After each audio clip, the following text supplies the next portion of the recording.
वह परमात्मा जब अपने को संसार और जीव में फैलाना चाहेगा तो स्थूल ही की ओर ही चल सकता है, क्योंकि वह खुद ही सूक्ष्म से सूक्ष्म है।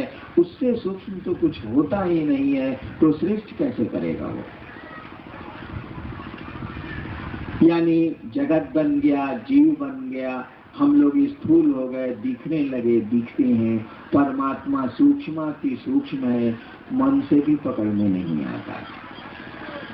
अब देखिए, जैसे इंसान बना, जैसे हम आप बने, हमारी आपकी क्या स्थिति है? हम समझते हैं कि हम चाहते हैं इसीलिए ऐसा होता है। हम समझते हैं कि हमने शिव गुरु की बात शुरू की तो इतने लोगों ने शिव को अपना गुरु माना। आप सोचिए तो जरा, ये हम कितनी देर तक हमारे साथ रहेगा? एक दिन हमारा सब कुछ यही रह जाएगा और हम आप न रहेंगे, हमारे पूर्वज नहीं रहे हैं, चले गए वो। यानी उस दिन तो समझ में आए कि बात की आए थे दूसरे की इच्छा से, अब अपनी इच्छा से नहीं रह रहे हैं, जाना पड़ रहा है और चले। देर हो चुकी होती है, चला चली का बेला है, कहाँ वक्त मिलता है यह सोचने का कि कोई ले जा रहा है। समझ नहीं पाए कि किसी दूसरे की पकड़ हम पर आप पर है, नहीं समझ पाए। कहने का अर्थ हुआ कि वह परमात्मा जिसने जगत को सृष्टि किया है, हमारे आपके रूप में भी एक छोटा परमात्मा सृष्टि करता है। कल मैंने कहा है कि परमात्मा ने जितना कुछ बनाया है, इंसान ने भी कम नहीं बनाया। जिस तरह से परमात्मा सृष्टि करता है, रखता है और पल प्रतिपल ये सृष्टि टूट रही है, जिस तरह उसकी इच्छा मात्र से सृष्टि की उत्पत्ति, स्थिति और लय का क्रम पल प्रतिपल चल रहा है, हमारी इच्छा से भी ये माइक बना है, ये शामियाना बना है, ये कपड़े बने हैं। जब तक चाहेंगे रखेंगे, जब मन करेगा हटा के तोड़ देंगे। देखिए, हम लोग भी छोटे मोटे परमात्मा के रूप में काम करते हैं। जाने को जाएंगे, लेकिन जब तक रहेंगे तब तक समझते हैं हम जे चाहे से करे, हम जे चाहिला से होला। ऐसे लोग नहीं हैं क्या? हैं, खूब है।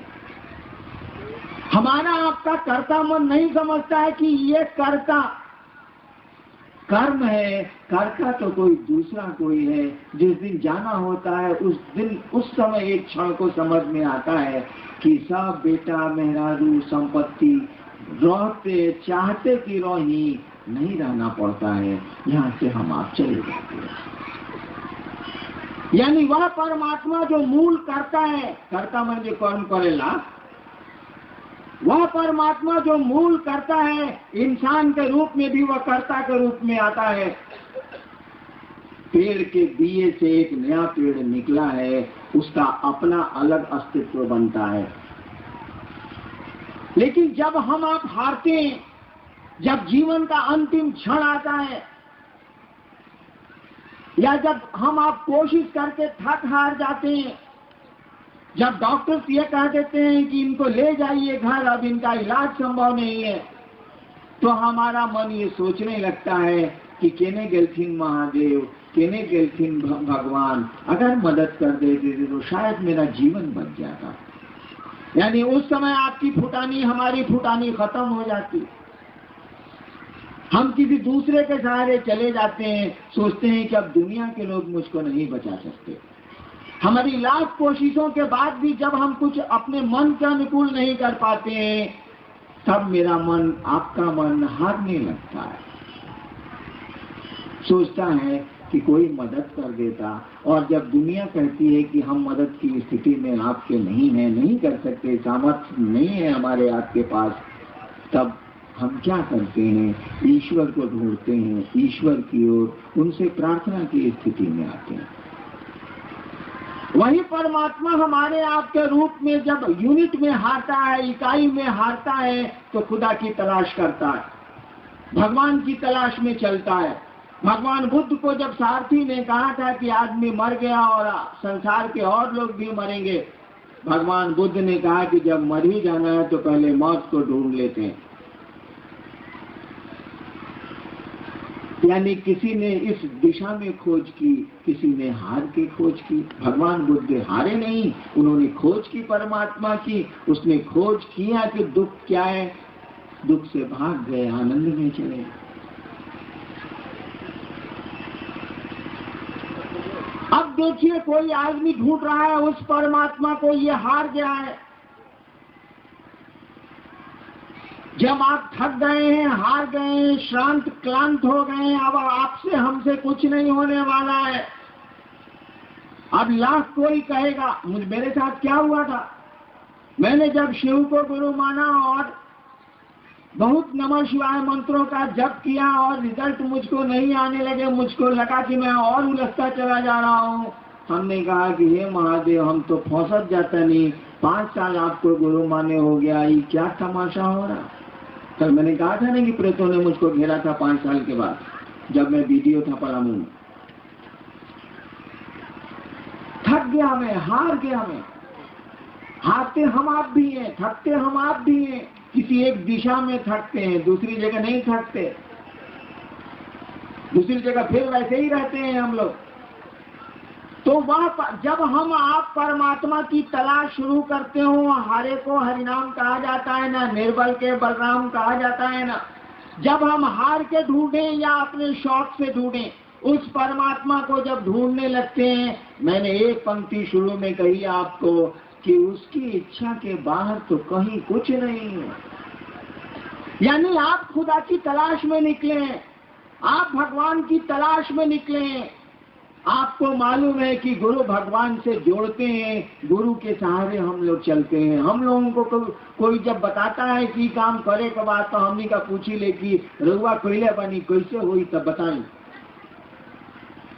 हमको जब पहली बार दिल्ली जाना पड़ा तो हमने उन लोगों से पूछा, मेरे घर के लोगों से जो दिल्ली आया जाए, पहले से आते जाते रहे हैं। हमने कहा कि दिल्ली उतरेंगे तो किधर जाएंगे, कितना किराया लगेगा, यानी पूछा हमने।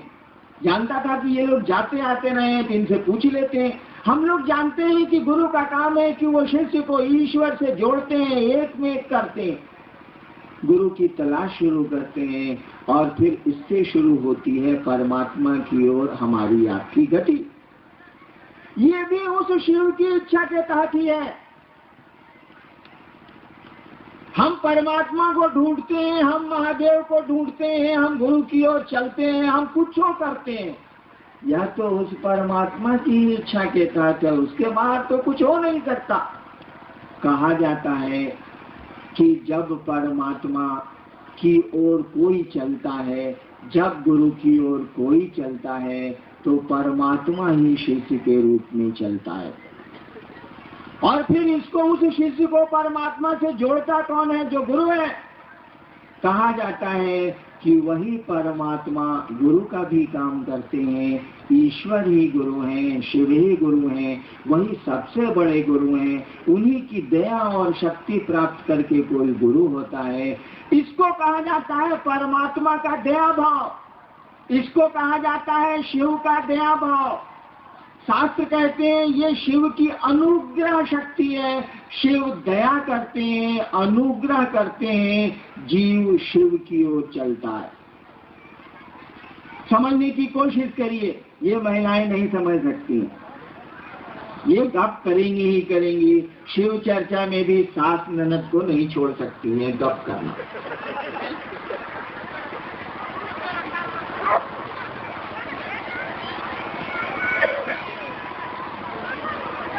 देखिए, ये महिलाएं हमसे दुश्मनी साधन। मैंने कहा क्या था आयोजकों को कि हमारे सामने आप महिलाओं को बैठा देते हैं और पुरुष को एकदम किनारे कर देते हैं, हमको बड़ी दिक्कत होती है, मेरी नजर किधर जाएगी, सामने केवल महिलाएं होती हैं।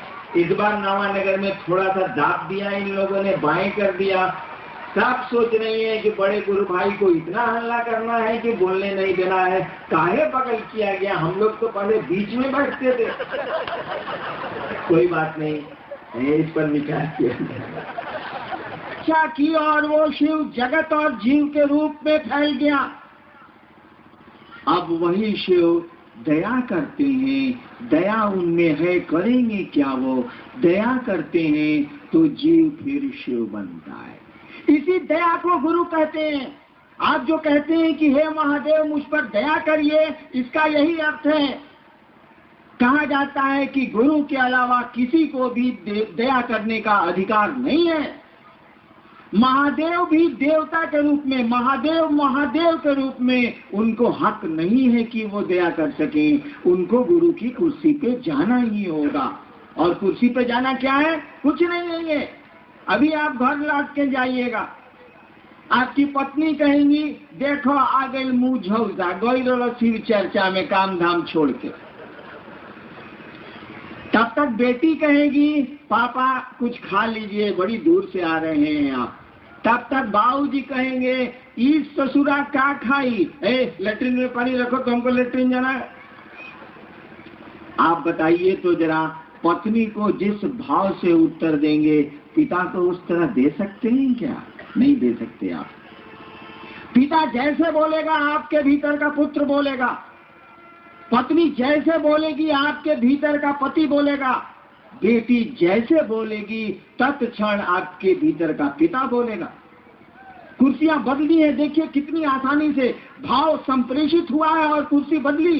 पिता पुत्र हुआ, पिता पति हुआ, देखिए कैसे बदलता है ये। ठीक उसी तरह से जब शिव को कहेंगे आप कि हे महादेव हम पर दया करिए, वह शिव तो दया का अथाह सागर है, गुरु है। वो दया का मानी होता है कि गुरु पर धारित करते हैं, वो दया वहां से चलेगी। मांगने वाले को मांगना आना चाहिए। आप कहेंगे नहीं शिव, हे शिव मुझको त्रैलोक की शक्ति दें, वो ईश्वर हैं, महादेव हैं, दानी के रूप में वो सब कुछ दे सकते हैं, देते हैं। देखिए कैसे कुर्सी बदलती है। मैं तो नहीं जानता उनके परिवार के बारे में, मान लीजिए आप ही से सुना है। उसी समय अगर भगवती कहें क्या है नारायण से गप कर रहे हैं, चलिए बाहर बहुत देवता आपका इंतजार कर रहे हैं। महादेव जिस तरह से मुझसे बातें करेंगे भगवती से तो नहीं करेंगे। एक बार मैं महादेव कहानी है, हमारे टीवी में करिया फोटो आवता रुआ में नीमो ना होता तो हम क्या करें? हमारे टीवी एक बार मैं महादेव से बात कर रहा था, उसी समय भगवती आई कि चलिए जरा बहुत जरूरी काम है। मैं चुपचाप मुंह ठिसवाए रह गया, महादेव चले गए। अब देखिए आपका हमारा भाव कैसे बदलता है। जैसा भाव देंगे वैसा आवेगा।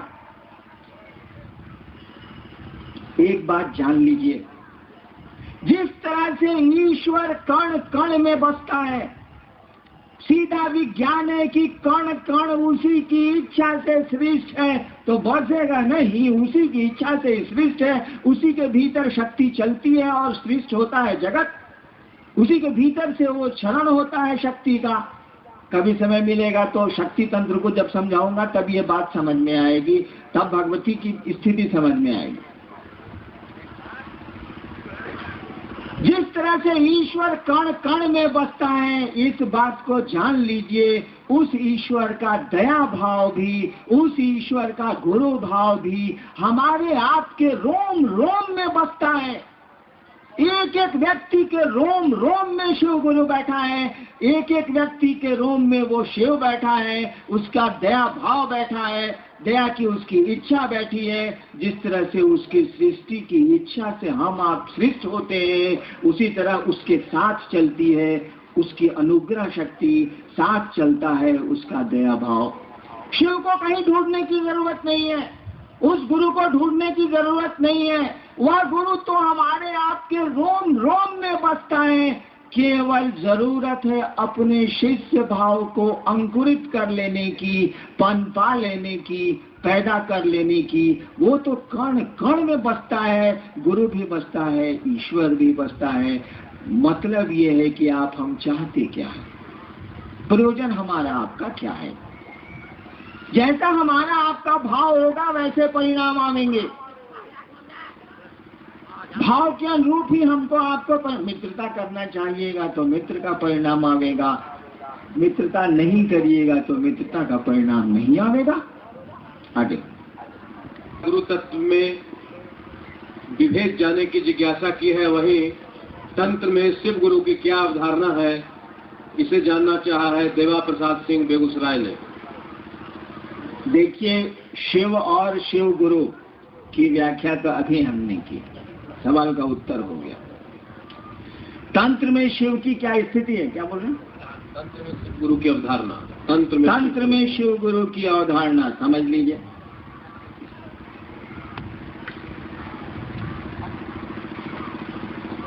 तंत्र शब्द का अर्थ क्या होता है? देखिए, आपने शिव को गुरु माना है, नहीं भी माना है तो हम आप आदमी हैं। अपनी बुद्धि का हमको आपको प्रयोग करना चाहिए। कपड़ा कीने जाइले हमनी का तो कहिले कि 2 रुपया घटावा हो, 5 रुपये 50 रुपये के सौदे में तो हम लोग सौदेबाजी करते हैं, और जहाँ ईश्वर की बात है, गुरु की बात है, थोड़ा भी ध्यान नहीं देते। पूजा की बात है, हम तो विचारते ही नहीं कि शिवलिंग पर जल चढ़ाएंगे तो होगा क्या।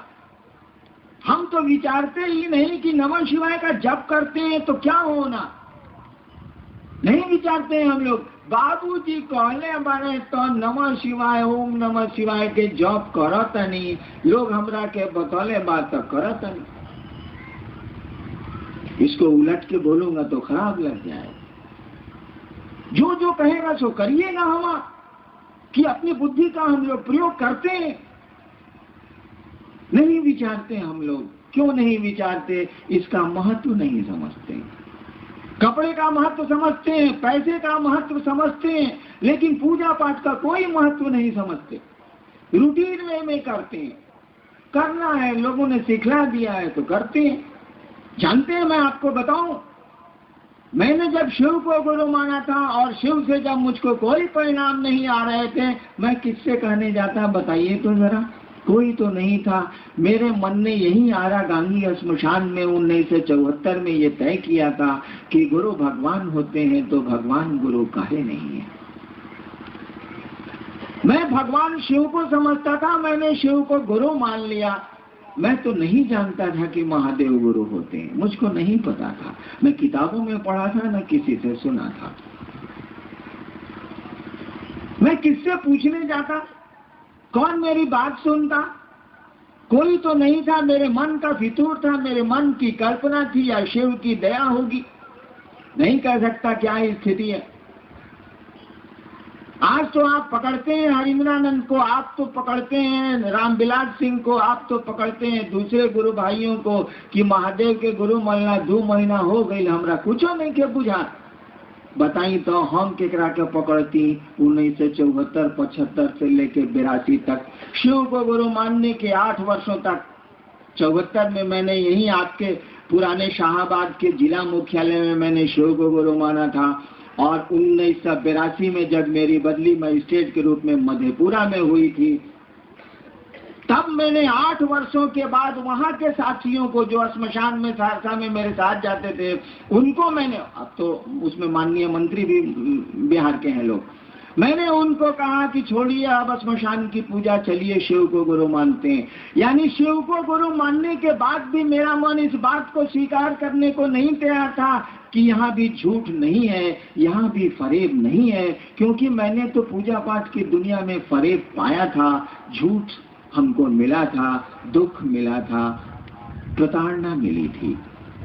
तो जो हमको मिलेगा वही ना आपको देंगे भाई साहब, जो मेरे पास रहेगा वही ना देंगे आपको। हम कहाँ से लाएंगे दूसरी चीजें? हमको मिला है अविश्वास, हमको मिला है धोखा, हमको मिली है अश्रद्धा। आप मुझसे विश्वास मांगते हैं, आप मुझसे श्रद्धा मांगते हैं। झूठ बोलूंगा तो दे दूंगा आपको, लेकिन सही स्थिति तो यही है कि मेरे पास विश्वास नहीं है, मेरे पास श्रद्धा नहीं है। मैं तो व्यापारी हूँ, एक हाथ दे एक हाथ ले की दुनिया समझता हूँ। इसके आगे समझने की हमारी आपकी स्थिति अब नहीं रह गई है। 8 वर्षों तक शिव को गुरु मान के मात्र मैंने अपनी पत्नी और 1-2 आदमी को मैंने कहा था कि मैंने शिव को गुरु माना, और इतने मेरे साथी थे।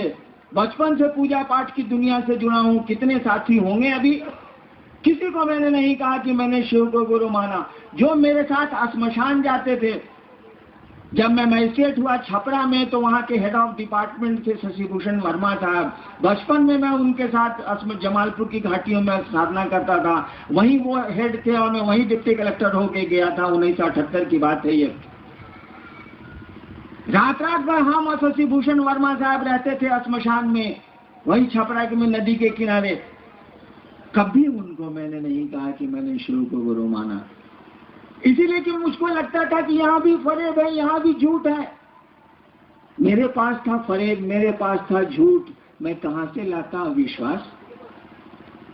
गुरु के पास जाने के लिए विश्वास की जरूरत नहीं है, गुरु के पास जाने के लिए श्रद्धा की जरूरत नहीं है। हम लोग तो बचपन में स्कूल में पढ़े हैं, हमारे आपके बच्चे भी विद्यालय में पढ़ते हैं।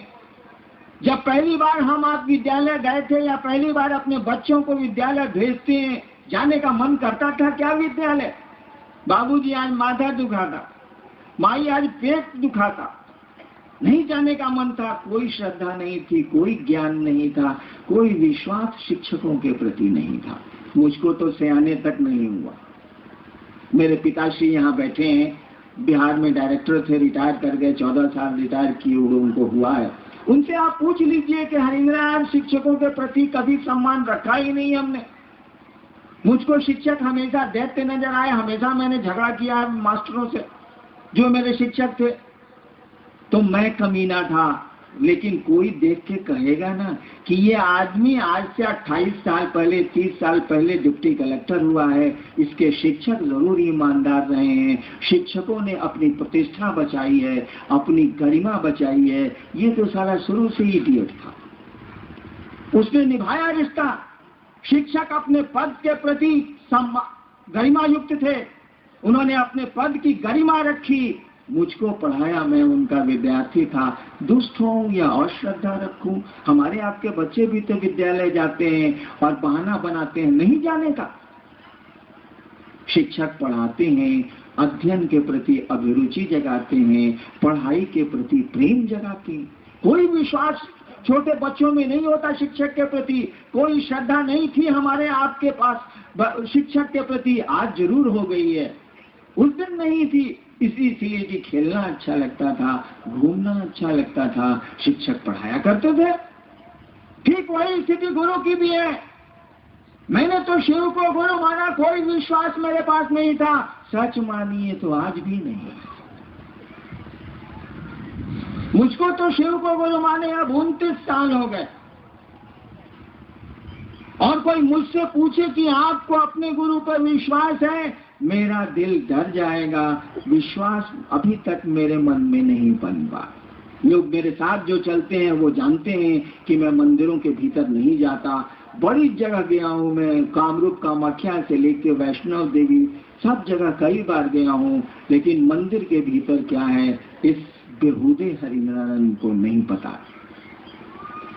ऐसा नहीं है कि मैं नहीं समझता कि भगवती क्या है, मैं नहीं समझता। ऐसा नहीं है कि मैं नहीं समझता कि राम या हनुमान क्या है, मैं खूब समझता हूँ। महादेव का चेला हूँ। 30 वर्ष में महादेव ने तो जरूर समझाया होगा, नहीं समझाया होता तो सचिवालय आज मेरा ऑफिस खुला हुआ है। मैंने प्रार्थना की है कि आज रात तक लौटूंगा, आज नहीं लौट सकूंगा। काहे के लिए?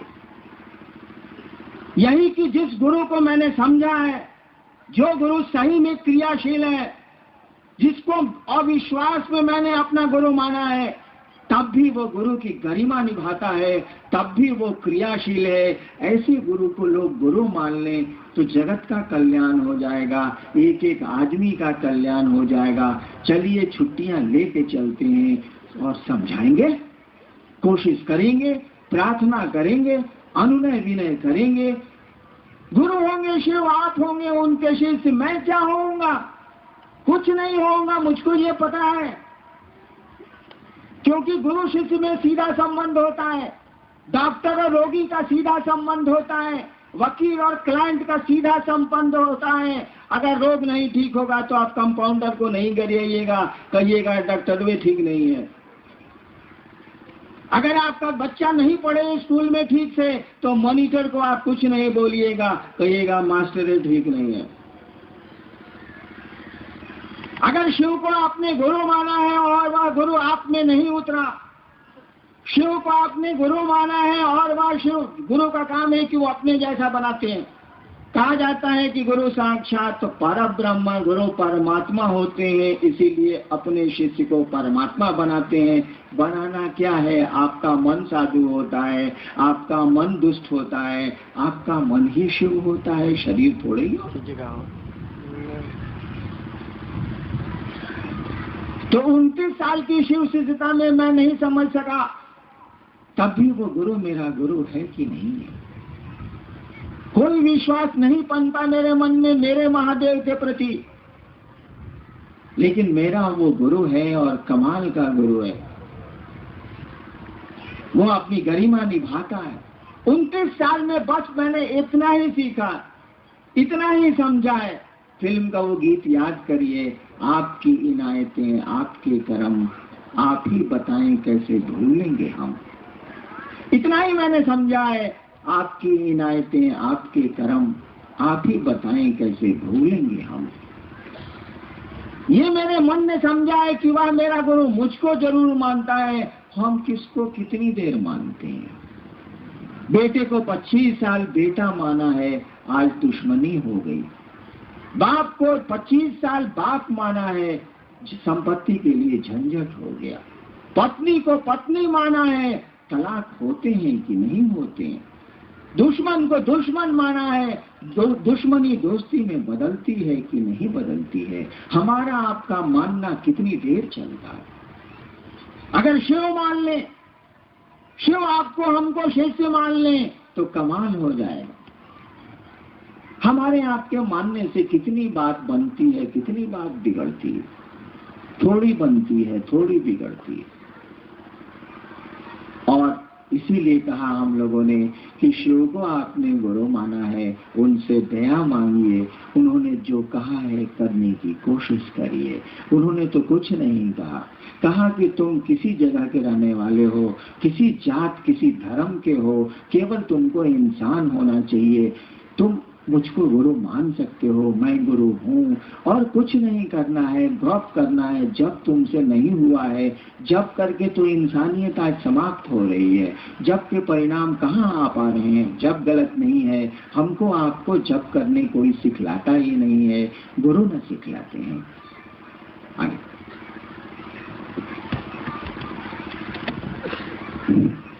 भाई मुरलीधर श्रीवास्तव अवकाश प्राप्त शिक्षक नवानगर ने प्रश्नों की झड़ी लगा दी है। अन्य प्रकार के प्रश्न रखे हैं उन्होंने। भगवान विष्णु ने अपना लिया, क्या भगवान शंकर उनके हकदार नहीं थे?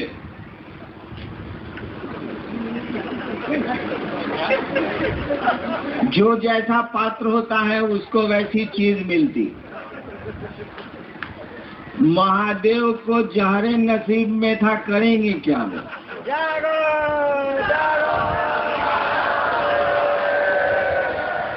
परिणाम क्या निकला? मान सहित विष खाई के, मान सहित विष खाई के शंभु भये जगदीश। जगत के ईश हो गए वो। आप ही बोलते हैं, मैं तो नहीं बोलता कि वो महादेव हैं, महेश हैं, अघोरेश्वर हैं, मृत्युंजय हैं। ये कोई हमारी बात है? ये तो बड़ी पुरानी बात है। आप कितनों कष्ट में चले जाइए, आपको मार्केस पर मार्केस घेरे हुए। किसी पंडित, मैं खुद ज्योतिषी रहा हूं, किसी पंडित के पास आप चले जाइए, किसी ज्ञानी ज्योतिषी के पास चले जाइए, वो सुविधा रखता हो रोड पर तो, या हवाई जहाज में चलने वाला लब्ध प्रतिष्ठित कोई ज्योतिषी है तो आपके जन्म कुंडली को देख के जब वो देखेगा कि काल सर्प योग आ गया, जब वो देखेगा कि 1-2 ग्रह वक्री नहीं हुए, 6-6 ग्रह वक्री हो गए, तब वो आपको सूर्योपासना और शनि की उपासना नहीं बतलाएगा। तब वो सुंदरकांड और बजरंग बली की उपासना नहीं बतलाएगा।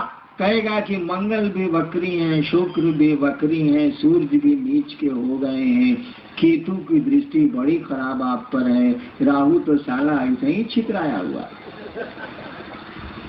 तो क्या कहते हैं पंडित आपको? जाइए नमः शिवाय का जप करा लीजिए, जो उनको मालूम है। जाइए ओम नमः शिवाय का जप करा लीजिए। जाइए बनारस में रुद्राभिषेक करा लीजिए। जाइए पार्थिव शिवलिंग का पूजन करिए। जाइए महामृत्युंजय का जप करिए। जान लीजिए आप पर जब विशेष मार्केश गिरता है तो कोई भारतवर्ष का ज्योतिषी आपको न भगवती के पास भेजेगा, न आपको दूसरे आराध्य के पास भेजेगा, न किसी ग्रहों की पूजा बतावेगा। सीधे कहेगा कि आप सुनिए महादेव की पूजा करिए अथवा कराइए, कोई उपाय नहीं है। कितने ग्रहों को शमित करिएगा, कितने देवताओं को मनाइएगा, चले जाइए महादेव के पास। बात कितनी बिगड़ती है, कितनी बनती है, ये तो मुझको नहीं मालूम, लेकिन आज तक का इतिहास यही है। अरे समुद्र मंथन में क्या हुआ था ये तो मुझको नहीं मालूम। न मैं विंध्य पर्वत था, न तक्षक नाग था, वासुकी नाग था, और न देवताओं के समय में देवताओं के साथ था।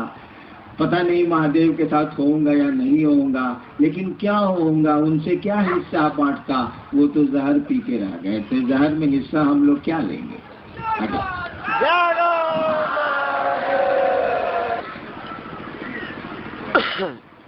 प्रश्न हुआ है, सवाल हुआ है, ने जो पूछा है वो श्वास पर करें या गिनती पर करें, यानी सांस पर क्या गिनती हो सकती है? आप शांत चित्त होके बैठे तो मैं कोशिश करूंगा कि पहले यह समझ लें हम लोग कि 108 बार मंत्रों का जप बहुत पुराने समय से क्यों होता रहा है। 110 बार क्यों नहीं होता, 100 बार क्यों नहीं होता, 111 बार क्यों नहीं होता, ये 108 बार क्यों होता? या बहुत महात्मा जी लोगों के नाम के पहले लिखा जाता है 108 श्री फलाना, क्यों लिखा जाता है? ये 108 का है लिखा जाता है, 109 क्यों नहीं लिखा जाता? देखिए हमारा देश आध्यात्म की दुनिया में विश्व का मार्गदर्शक रहा है। दुनिया इसके सामने झुकती रही है। कहा जाता है कि हिंदुस्तान के कण कण में आध्यात्म है, गुणी जन है, विज्ञ जन है। हमारे यहाँ जो अंक का विज्ञान है, 1 2 3 4 100 तक जो आप गिनते हैं, अक्षर का जो विधान है हमारे यहाँ क ख ग, अक्षर जिसका क्षरण नहीं होता है, जो हमेशा रहता है, परमात्मा को कहते हैं अक्षर। इन चीजों को भी आध्यात्म के धरातल पर ही जोड़ा गया था। बाद में लौकिक जगत में ये चीजें चली आई। सोचा गया कि इस पूरी दुनिया में जितने प्राणी हैं, जो भी चीजें हैं, वो किसी जगह से जुड़ी हुई हैं, समय से। कि आप शिव का जन्मदिन नहीं मनाते, हम लोग रामनवमी मनाते हैं, हम लोग कृष्णाष्टमी मनाते हैं, हम लोग बजरंगबली का जन्मदिन मनाते हैं,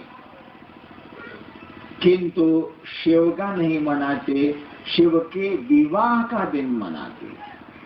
हम लोग शिवरात्रि मनाते हैं, क्यों? हम लोग स्थिति मनाते हैं। हम लोग को आपको ये पता ही नहीं है कि शिव कब जन्म लिए थे, शिव का जन्म कब हुआ था। हम लोगों को मालूम है वह शंभु है, स्वयंभू है, खुद अपने को सृष्टि किया है उसने। उसकी कोई तिथि नहीं है, उसके कोई जन्म की हमको आपको सूचना नहीं।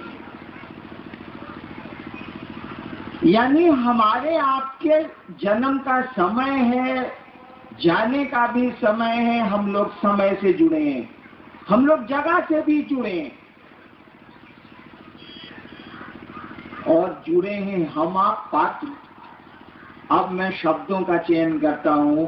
कहा जाता है कि पूरी दुनिया, पूरा जगत स्थान, काल और पात्र से जुड़ा हुआ है। समझिएगा, इसको पात्र हम आप हो गए। हम आप किस किस चीज से जुड़े हुए हैं? स्थान से जुड़े हुए हैं और समय से जुड़े हुए हैं।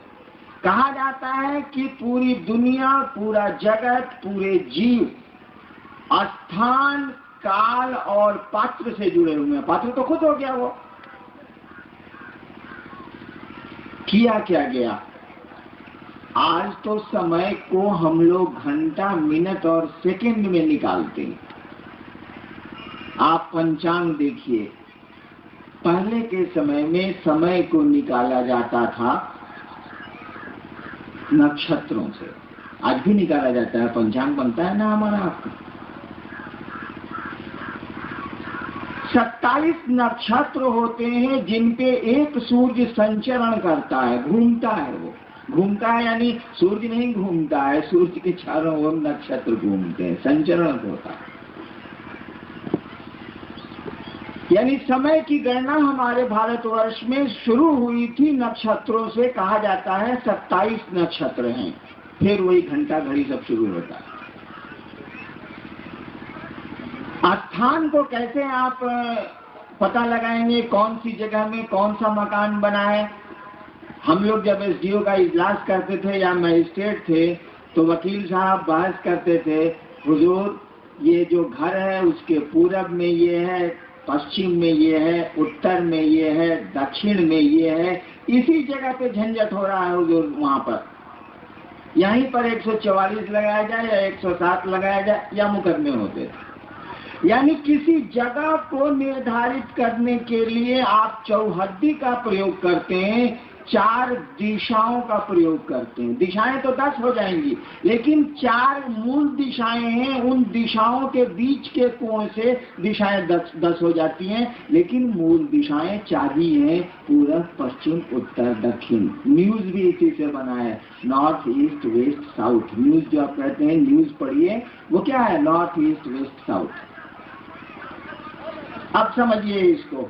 समय को 27 नक्षत्रों में बांटा गया। 27 नक्षत्रों से समय की गणना होती है। स्थान को 4 दिशाओं में हम लोग इंगित करते हैं। स्थान के लिए 4 अंक ले लिए गए। समय के लिए 27 नक्षत्रों के 27 अंक ले लिए गए। दिशा के लिए 4 दिशाओं के लिए 4 अंक ले लिए गए। 27 हुआ आपका समय, 4 हुआ आपकी दिशाएं, हुई आपकी दिशाएं। मंत्र का जप कौन करेगा? हम आप करेंगे नमः शिवाय, हम आप करेंगे राम रामाय नमः, हम आप करेंगे जो भी मंत्र हो। यानी पात्र तो हम हैं। हम बने हैं समय से, हम बने हैं स्थान से। आप लोगों ने बहुत देखा होगा, हमने भी देखा है। नौकरी ही मैं स्टेट की करता हूं। मोटरसाइकिल से 2 आदमी जा रहा, आगे वाला बिल्कुल बच गया, पीछे वाला वहीं मर गया दुर्घटना में। अगर इसमें से समय को चेंज कर दीजिए या जगह को चेंज कर दीजिए, मौत नहीं आएगी। या पात्र को बदल दीजिए, आसान नहीं है, नहीं बदला जा सकता। अगर मोहन नाम के आदमी को 10 बजे किसी एक स्थान पर, नाम में क्यों लूं, किसी एक स्थान पर दुर्घटनाग्रस्त होना है तो मोहन के बदले 10 बजे सोहन को भेज दीजिए, दुर्घटना नहीं होगी। मोहन को उस समय उस स्थान से हटा के बक्सर भेज दीजिए, दुर्घटना नहीं होगी। यानी स्थान को, पात्र को, समय को, किसी को बदल अगर आप सकते हैं तो दुर्घटनाएं रोकी जा सकती हैं, सुघटनाएं रोकी जा सकती हैं, अच्छी बातों को भी रोका जा सकता है। मंत्र का जप कौन करता है? हम आप बंधे हैं समय और स्थान से। कहा गया कि 27 नक्षत्र हैं, 4 दिशाएं हैं, इसी से न हम लोग जुड़े हैं। देखिए 27 और 4 को जोड़ा नहीं गया। क्यों? जोड़ दिया जाना चाहिए। मंत्र का जप हम करते हैं, 31 बार नमः शिवाय करेंगे, कहा कि ना, गलत हो जाएगा। क्यों गलत हो जाएगा? हमारा कर्मफल केवल हमसे नहीं जुड़ा है, हमारा कर्मफल आपसे भी जुड़ा है। मैं अभी मर जाऊं तो कौन प्रभावित होगा? मेरी पत्नी, मेरे बच्चे, जीना, आप भी प्रभावित होंगे। अरे बड़े गुरु भाई का आज डेथ हो गया, यानी देखिए, कर्म मरा तो मैं हूं, सीधा प्रभाव दूसरों पर पड़ेगा, लेकिन आप भी प्रभावित होंगे। जो मुझसे जुड़े हैं वो भी प्रभावित होंगे, जो मुझको जानते हैं और विरोध में हैं वो भी प्रभावित होंगे, वो प्रसन्न होंगे। यानी आदमी का कर्मफल अकेला नहीं चलता है। आप बीमार पड़ेंगे तो आपकी पत्नी परेशान होंगी, मित्र परेशान होंगे, बच्चे परेशान होंगे। यानी किया कर्म हमने और भोगेंगे बहुत लोग। शिव चर्चाएं मैं करता हूँ, शिव गुरु की बात मैं करता हूँ, और मेरे साथ कितने लोग सम्मान पाते हैं, आप भी पाते हैं। कर्म मैंने किया है, भोग तो आप हम रहे हैं, बहुत सारे लोग भोगते हैं। कहा गया कर्म फल गुणात्मक होता है, जोगात्मक नहीं होता है। यह 4 और 4 का जोड़ नहीं है, यह 4 और 4 का गुना है। 4 4 को जोड़िएगा तो 8 होगा। कहा गया कि नहीं, कर्म फल गुणात्मक होता है, ये साला 4 चौके 16 होता है, 8 नहीं होता है। कहा गया 27 को 4 से जोड़ो मत, समय को स्थान से जोड़ो मत, साले को गुणा करो, 27 चौके बोला 108। कहा गया कि पात्र यानी जप करता, यानी मंत्र का जप करने वाला, जब मंत्रों का जप 108 बार करेगा तो वह अपने स्थान और समय जिससे वो बंधा है उसको प्रभावित करेगा। अपने मंत्र क्या है? मंत्रों का जप क्या है? हर एक मंत्र किसी न किसी देवता से जुड़ा होता है। कहा जाता है कि देवता, हर एक देवता का एक मंत्र होता है, हर एक मंत्र का एक देवता होता है। उन मंत्रों के माध्यम से आप मंत्र के देवता से संपर्क करते हैं। आप नमः शिवाय से शिव को प्रणाम करके उस मंत्र के देवता शिव से संपर्क करते हैं। काहे के लिए? कल रात में मैंने इसकी व्याख्या की। हम आप संपर्क करना चाहते हैं धरती के सुख के लिए, सुविधाओं के लिए, सम्मान के लिए, अपने कष्टों की से अपने को बचाने के लिए, उसकी निवृत्ति के लिए।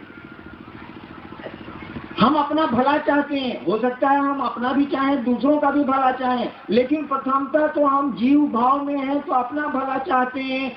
उन मंत्रों के माध्यम से जब आपका देवता आपके संपर्क में आता है तो आपके मनोभाव के अनुरूप परिणाम आने लगते हैं। समय और स्थान को आपने प्रभावित किया है, आपका मनोभाव है सुख संपत्ति सुविधाओं की ओर। सुख संपत्ति सुविधाएं उस देवता के माध्यम से आने लगती हैं। समय कमजोर होता है, जगह कमजोर होती है, पात्र में वह देवता अपनी शक्ति को उतारने लगता है। यही इसका विज्ञान। कल रात में मैंने आपको क्या कहा था कि आदमी कोई भी काम करता है तो उसके 2 उद्देश्य होते हैं अमूमन, एक लौकिक, एक पारलौकिक। कल मैंने उदाहरण भी गौतम बुद्ध का दिया था। या दोनों हम ठीक रही, आप महादेव से मोहब्बत प्रेम बना रहे, आसमानों ठीक रहे, पता ना हुए तो का हुई, चलो महादेव के पूजा कर लेता नहीं, हम ठीक रही, हमारे घर परिवार भी ठीक रहे। दोनों उद्देश्य हैं। साधुओं का हो सकता है केवल पारलौकिक उद्देश्य हो, यानी 2 उद्देश्य होते हैं या दोनों के मिले जुले उद्देश्य होते हैं। कोई हम आप काम करते हैं, मंत्र भी इसी के प्रयोजन से आपको हमको मिले, मंत्र भी इसी प्रयोजन से ऋषियों को मिले। कहा गया कि भगवान को पाने के लिए, खुदा से एक में होने के लिए तो बड़ी लंबा प्रयास करना होगा। 2 दिनों और 2 महीने के प्रयास से नहीं होगा। धरती का सुख तो 2 महीने के प्रयास से लिया जा सकता है, और नहीं लिया जाएगा तो काम करिएगा। कोई कहे कि लीजिए ये मंत्र जपिए, आपको पेट में दर्द है लेकिन 80 साल जपिएगा तो पेट का दर्द ठीक होगा, जपिएगा। कहिएगा सर 80 साल में हमारे ये मंत्र जपला से पेटे के दर्द ठीक हुई, तो सारे कहते हम कहे कि जपी, क्योंकि पेट का दर्द तो तुरंत ठीक होना। 80 साल सारा जिएंगे कि नहीं जिएंगे, इस मंत्र से 80 साल लगेगा। यानी लौकिक जगत के प्रयोजनों के लिए जो मंत्र हैं वो 2 महीने, 2 दिन, 21 दिन, 1 साल, 2 साल, 6 साल में उनकी प्रक्रिया पूरी हो जाती है। तो उनको तो गिनती पे आप खींच सकते हैं, उनका तो जप कर सकते हैं, लेकिन शिव को पाने के लिए, ईश्वर को पाने के लिए, आप ये आराध्य देवताओं को पाने के लिए जो ईश्वर स्वरूप है या ईश्वर है, उनको पाने के लिए तो कहा जाता है कि मुनि और साधु लोग जन्म जन्म प्रयास करते हैं, तब भी नहीं होता। इनके लिए विधान बनाया गया कि श्वास प्रश्वास पर मंत्रों का जप होगा, उसकी गणना नहीं होगी, उसकी गिनती नहीं होगी। कल मैंने कहा था कि जो मंत्र आपके श्वास प्रश्वास पर चढ़ेंगे वो ईश्वर से संपर्क कराने के मंत्र हैं। जो मंत्र सांस प्रश्वास पर नहीं चढ़ते हैं वो ईश्वर से संपर्क कराने के मंत्र नहीं हैं। उनसे शक्तियां प्राप्त की जा सकती हैं, दूसरी धरती की शक्तियां प्राप्त की जा सकती है, यहाँ तक कि त्रैलोक्य की शक्ति भी प्राप्त की जा सकती है। लेकिन ईश्वर के लिए जो साधन प्रयोग में आते हैं वो श्वास प्रश्वास की क्रियाओं की प्रक्रिया से ही आते हैं। जैसे नमः शिवाय मंत्र है, नमः चढ़ता है, शिवाय उतरता है। अच्छा एक बात बताइए, तो शिवाय काहे नहीं पहले चढ़ाते हैं, नमः क्यों चढ़ाते हैं आप?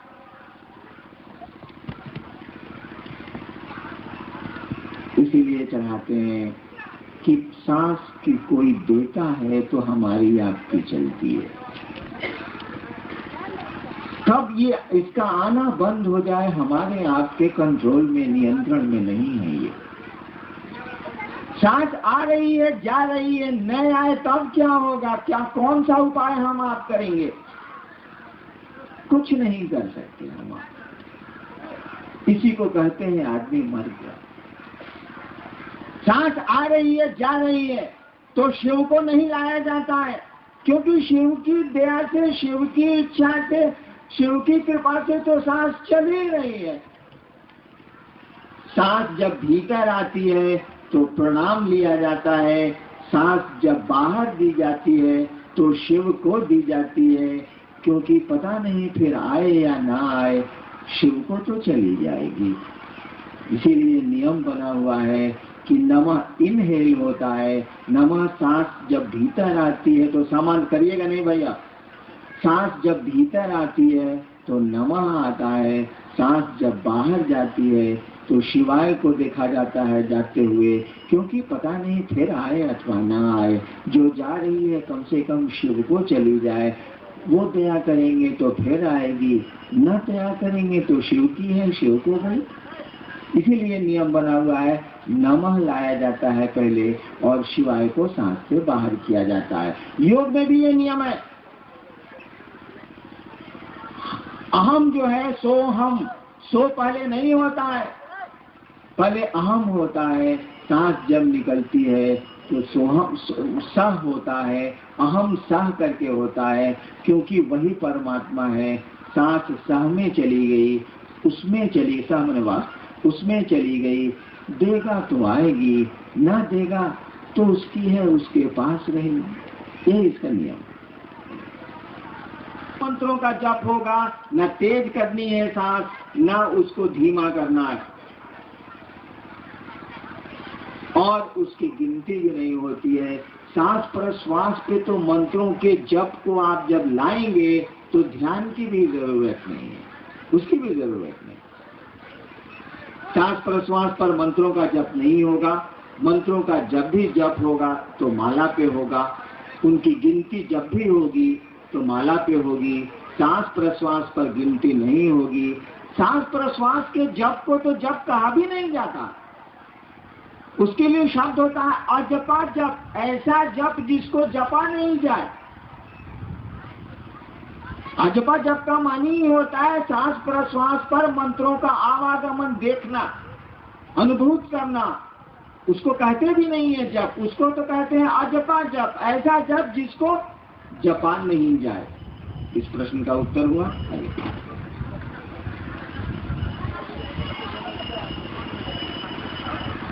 आरा के गुरु भाई उमेश सिंह जी ने पूछा है कि शाम की परिचर्चा में कहा गया कि हम शिव के अंश नहीं बल्कि स्वयं शिव हैं, तो वो गुरु शिव कौन है?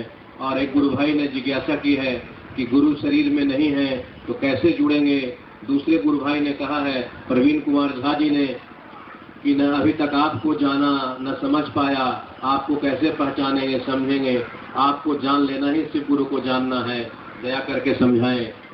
और शिव शिष्य परिवार सहरसा ने कहा है, मुझे 3 सूत्र नहीं, यथार्थ में शिव गुरु चाहिए, यह आशीर्वाद साहब से चाहिए। देखिए, मैंने जब से मैं दूसरों को ये बात कह रहा हूं, समझाने और सुनाने की कोशिश कर रहा हूं कि शिव को गुरु मानिए, शिव गुरु हैं, तब से इस क्षण तक तो जरूर मैंने किसी को नहीं कहा है आप मुझको जानिए। तो ये प्रश्न तो आपका बेमानी है। आप कहते हैं कि आप मुझको जान जाएंगे तो शिव को जान जाएंगे। भैया क्यों मुझ में परेशान है? आप अपने को जान जाइएगा तो शिव को जान जाइए, कोई जरूरत नहीं। तो हो गया है, जीव और जगत के रूप में फैल गया है, और इसीलिए कहा जाता है ईश्वर तो कण कण में बसा है, क्योंकि उसी के चिंतन का प्रतिफल है ये संसार, जीव और जगत। उसी के चिंतन। महिलाएं जरा शांत चित होकर बैठे, बच्चों को शांत करें, सुने, मेरा नहीं है ये भाईजान। उस परमात्मा की इच्छा से ये जगत सृष्ट है, यानी इस जगत में उस परमात्मा के बाहर कुछ है ही नहीं, कुछ हो ही नहीं सकता है, सब कुछ वही है। और कल मैंने कहा है कि वह सूक्ष्माति सूक्ष्म सत्ता जब अपने को फैला रही है, तो अब तो जब भी फैलाएगी तो स्थूल में फैलाएगी।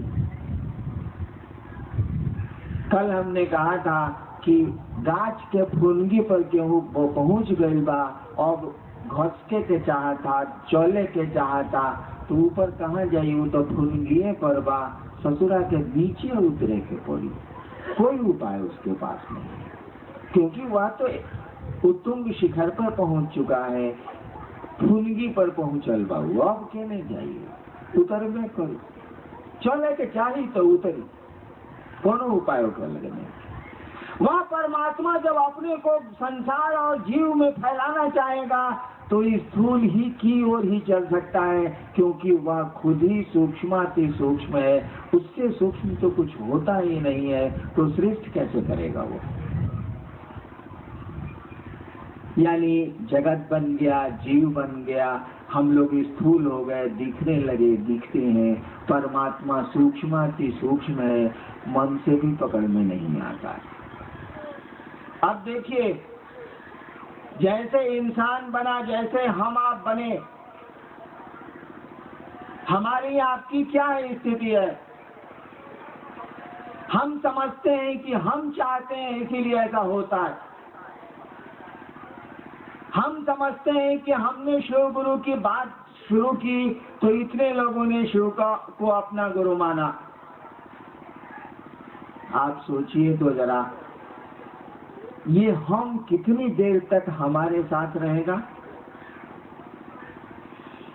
एक दिन हमारा सब कुछ यहीं रह जाएगा और हम आप न रहेंगे, हमारे पूर्वज नहीं रहे हैं, चले गए वो।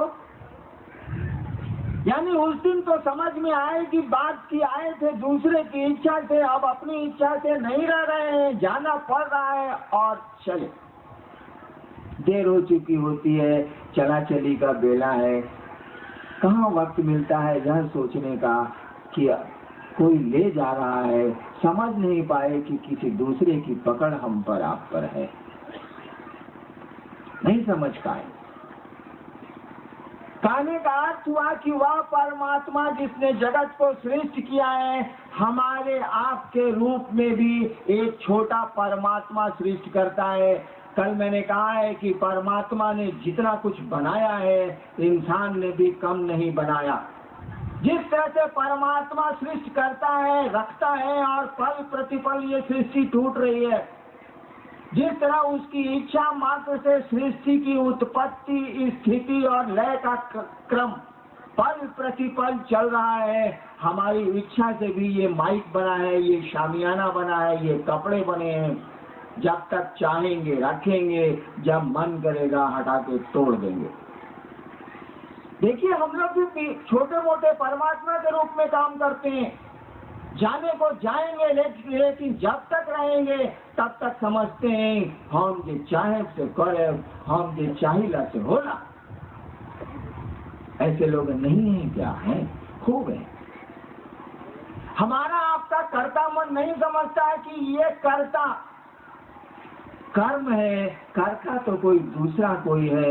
जिस दिन जाना होता है उस दिन, उस समय एक क्षण को समझ में आता है कि सब बेटा मेहरारू संपत्ति रहते चाहते कि रोही नहीं रहना पड़ता है, यहाँ से हम आप चले जाते हैं।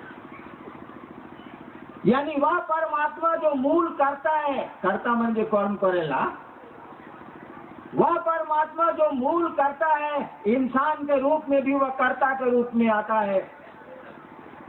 पेड़ के बीए से एक नया पेड़ निकला है, उसका अपना अलग अस्तित्व बनता है। लेकिन जब हम आप हारते हैं, जब जीवन का अंतिम क्षण आता है, या जब हम आप कोशिश करके थक हार जाते हैं, जब डॉक्टर ये कह देते हैं कि इनको ले जाइए घर, अब इनका इलाज संभव नहीं है, तो हमारा मन ये सोचने लगता है कि केने गलथिन महादेव, केने गलथिन भगवान, अगर मदद कर देते तो शायद मेरा जीवन बच जाता। यानी उस समय आपकी फुटानी, हमारी फुटानी खत्म हो जाती। हम किसी दूसरे के सहारे चले जाते हैं, सोचते हैं कि अब दुनिया के लोग मुझको नहीं बचा सकते। हमारी लाख कोशिशों के बाद भी जब हम कुछ अपने मन के अनुकूल नहीं कर पाते हैं, तब मेरा मन, आपका मन हारने लगता है, सोचता है कि कोई मदद कर देता। और जब दुनिया कहती है कि हम मदद की स्थिति में आपके नहीं है, नहीं कर सकते, सामर्थ्य नहीं है हमारे आपके पास, तब हम क्या करते हैं? ईश्वर को ढूंढते हैं, ईश्वर की ओर उनसे प्रार्थना की स्थिति में आते हैं। वही परमात्मा हमारे आपके रूप में जब यूनिट में हारता है, इकाई में हारता है, तो खुदा की तलाश करता है, भगवान की तलाश में चलता है। भगवान बुद्ध को जब सारथी ने कहा था कि आदमी मर गया और संसार के और लोग भी मरेंगे, भगवान बुद्ध ने कहा कि जब मर ही जाना है तो पहले मौत को ढूंढ लेते हैं। यानी किसी ने इस दिशा में खोज की, किसी ने हार के खोज की। भगवान बुद्ध हारे नहीं, उन्होंने खोज की परमात्मा की। उसने खोज किया कि दुख क्या है, दुख से भाग गए, आनंद में चले।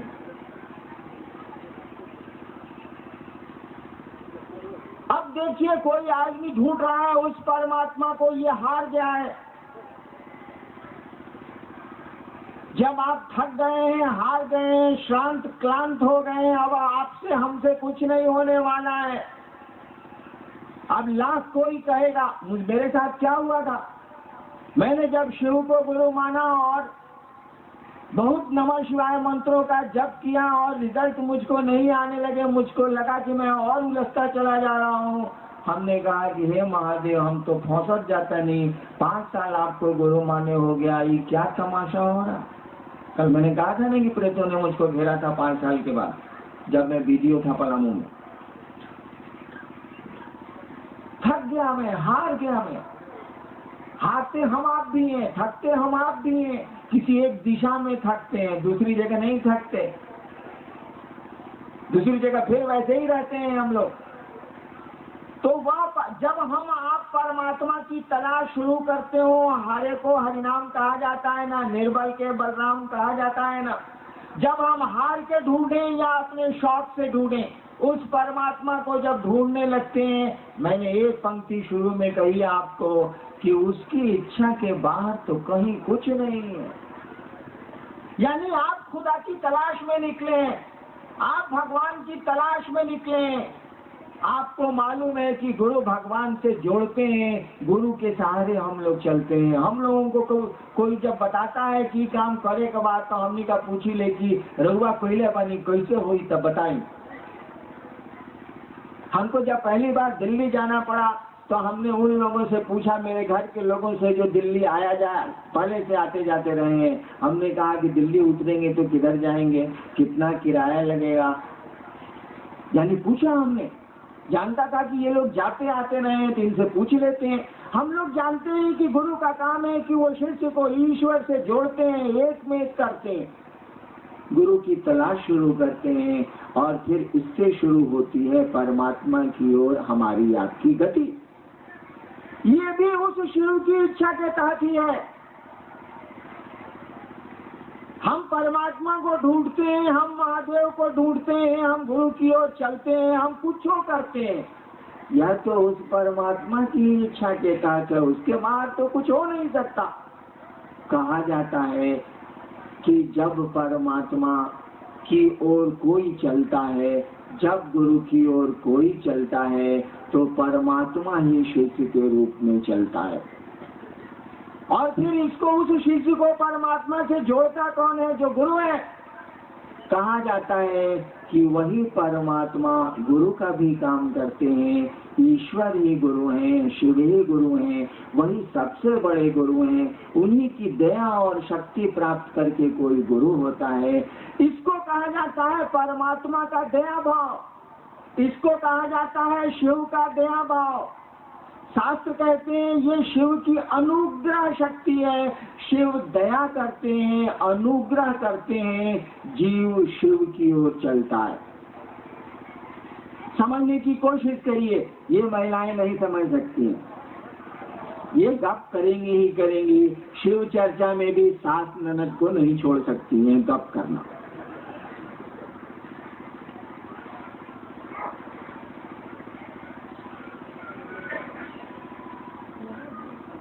देखिए, ये महिलाएं हमसे दुश्मनी साध रही। मैंने कहा क्या था, महिलाएं होती हैं। इस बार नावानगर में थोड़ा सा दाब दिया, इन लोगों ने बाएं कर दिया। सब सोच रही हैं कि बड़े गुरु भाई को इतना हल्ला करना है कि बोलने नहीं देना है। काहे बगल किया गया? हम लोग तो पहले बीच में बैठते थे। कोई बात नहीं, मैं इस पर विचार किया।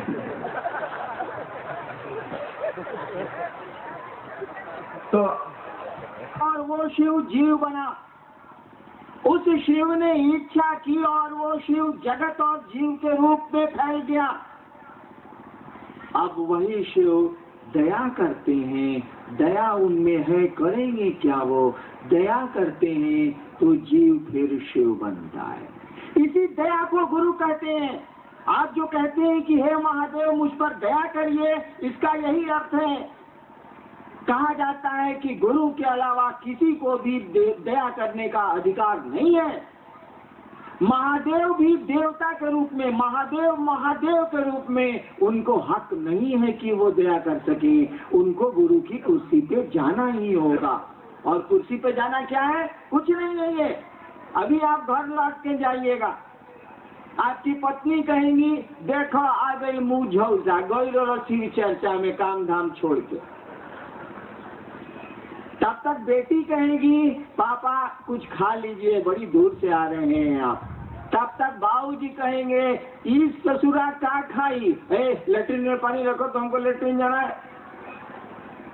आप बताइए तो जरा, पत्नी को जिस भाव से उत्तर देंगे, पिता को उस तरह दे सकते हैं क्या? नहीं दे सकते आप। पिता जैसे बोलेगा आपके भीतर का पुत्र बोलेगा, पत्नी जैसे बोलेगी आपके भीतर का पति बोलेगा, बेटी जैसे बोलेगी तत्क्षण आपके भीतर का पिता बोलेगा। कुर्सियां बदली है, देखिए कितनी आसानी से भाव संप्रेषित हुआ है और कुर्सी बदली, पिता पुत्र हुआ, पिता पति हुआ, देखिए कैसे बदलता है ये। ठीक उसी तरह से जब शिव को कहेंगे आप कि हे महादेव हम पर दया करिए, वह शिव तो दया का अथाह सागर है, गुरु है, वो दया का मानी होता है कि गुरु पर धारित करते हैं, वो दया वहां से चलेगी, मांगने वाले को मांगना आना चाहिए। आप कहेंगे नहीं शिव, हे शिव मुझको त्रैलोक की शक्ति दें, वो ईश्वर हैं, महादेव हैं, दानी के रूप में वो सब कुछ दे सकते हैं, देते हैं। देखिए कैसी कुर्सी बदलती है। मैं तो नहीं जानता उनके परिवार के बारे में, मान लीजिए आप ही से सुना है, उसी समय अगर भगवती कहें क्या हरिनारायण से गप कर रहे हैं, चलिए बाहर बहुत देवता आपका इंतजार कर रहे हैं, महादेव जिस तरह से मुझसे बातें करेंगे भगवती से तो नहीं करेंगे। एक बार मैं महादेव कहानी है, हमारे टीवी में करिया फोटो आवा था, रुआ में नीमो ना होता तो हम क्या करें। हमारा टीवी एक बार मैं महादेव से बात कर रहा था, उसी समय भगवती आई कि चलिए जरा बहुत जरूरी काम है। मैं चुपचाप मुंह ठिसवाए रह गया, महादेव चले गए। अब देखिए आपका हमारा भाव कैसे बदलता है, जैसा भाव देंगे वैसा आवेगा। एक बात जान लीजिए, जिस तरह से ईश्वर कण कण में बसता है, सीधा विज्ञान है कि कण कण उसी की इच्छा से सृष्ट है, तो बचेगा नहीं, उसी की इच्छा से सृष्ट है, उसी के भीतर शक्ति चलती है और सृष्ट होता है जगत, उसी के भीतर से वो क्षरण होता है शक्ति का। कभी समय मिलेगा तो शक्ति तंत्र को जब समझाऊंगा तब ये बात समझ में आएगी, तब भगवती की स्थिति समझ में आएगी। जिस तरह से ईश्वर कण कण में बसता है, इस बात को जान लीजिए, उस ईश्वर का दया भाव भी, उस ईश्वर का गुरु भाव भी हमारे आपके रोम रोम में बसता है। एक एक व्यक्ति के रोम रोम में शिव गुरु बैठा है, एक एक व्यक्ति के रोम में वो शिव बैठा है, उसका दया भाव बैठा है, दया की उसकी इच्छा बैठी है। जिस तरह से उसकी सृष्टि की इच्छा से हम आप सृष्ट होते हैं, उसी तरह उसके साथ चलती है उसकी अनुग्रह शक्ति।